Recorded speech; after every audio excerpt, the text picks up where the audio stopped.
Vote আসছে, তাণ্ডব যেন আরো জোরালো হচ্ছে। ভোট আসছে বলেই জনতাও জাগছে। চলুন তার সঙ্গে আলাপ করে আপনাদের, যিনি কোর্টে ছুটেছেন 1 লক্ষ নিরাপত্তা রক্ষী চেয়ে। বিশ্বাস হচ্ছে না? 1 লক্ষ। কেন? একজন কমন ম্যান, তার 1 লক্ষ নিরাপত্তা রক্ষী কিসের জন্য দরকার?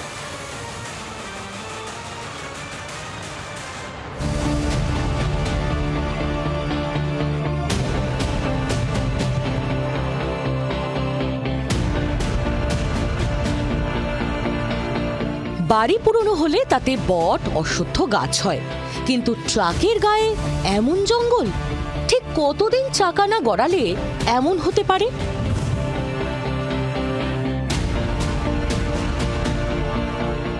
এই সব গাড়ির মালিক পূর্ব মেদিনীপুরের নিমতৌরির বাসিন্দা সন্দীপ কুইলা।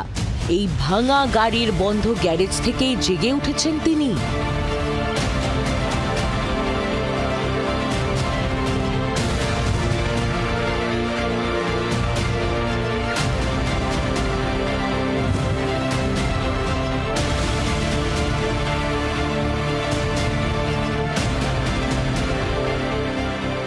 ব্যবসায়ী সন্দীপ কুইলা কলকাতা হাইকোর্টে গিয়ে 1 লাখ অস্ত্রধারী বেসরকারি নিরাপত্তা রক্ষী রাখার অনুমতি চেয়েছেন।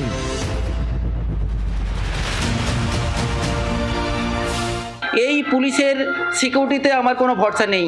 আমার নিজের সুরক্ষার জন্য, আমার কোম্পানির সম্পত্তি সুরক্ষার জন্য নিজ খরচায় 1 লক্ষ পর্যন্ত সিকিউরিটি পার্সোনাল রিক্রুট করতে চেয়েছি। অপরদিকে আমি প্রশাসনের কাছে বা আমি সেন্ট্রাল হোম মিনিস্ট্রির কাছে প্রেয়ার করেছি আমাকে যেন পর্যাপ্ত কেন্দ্রীয় বাহিনী সুরক্ষা দেওয়া হয়। নেতারা নিরাপত্তা চেয়ে আদালতে যাচ্ছেন, এই ছবিটা চেনা। তা বলে সাধারণ একজন ব্যবসায়ীর এমন দাবি, তাও আবার 1 লাখ সশস্ত্র রক্ষী।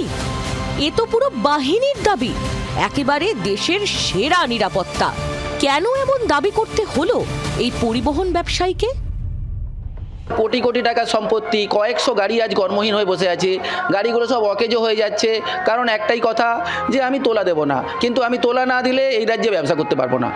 দ্বিতীয়ত, আজকে শুধু আমি ক্ষতিগ্রস্ত নয়, আমার কোম্পানিতে যে 1000-এর বেশি কর্মচারী কাজ করে তারাও আজ কর্মহীন হয়ে 3 বছর বসে আছে। প্রশাসন সেসব নিয়ে মাথাচাড়া করেনি।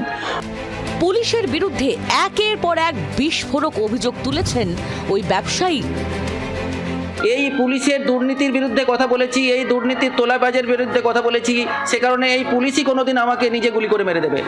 প্রায় 300 ট্রাক ও এসি বাসের মালিক সন্দীপ কুইলার দাবি, তোলাবাজদের দাপটে তার ব্যবসায় তালা পড়েছে। গ্যারাজে পড়ে নষ্ট হচ্ছে গাড়ি।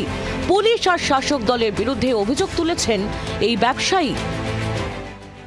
আমার অভিযোগ, আমাদের রাজ্য সরকারের এই পুলিশ প্রশাসন এবং রুলিং পার্টি তৃণমূল কংগ্রেসের বিরুদ্ধে আমার অভিযোগ। আমি একজন ইঞ্জিনিয়ার, যে আমি তোলাবাজিতে প্রশ্রয় দেব না, তোলা দেব না, এবং আমি কাউকে কোনো অনৈতিক কাজে প্রশ্রয় দেব না। পূর্ব মেদিনীপুরের এই ইঞ্জিনিয়ার ব্যবসায়ীর অভিযোগ সত্যিই গুরুতর, কিন্তু ব্যবসা চালাতে গেলে 1 লাখ সশস্ত্র রক্ষীর দাবি, সেটাও তো রীতিমতো নজিরবিহীনই বটে। সত্যি কি পরিস্থিতি এতটা ভয়ঙ্কর? কটাক্ষ করতে ছাড়ছে না তৃণমূল, শুরু হয়েছে রাজনীতি।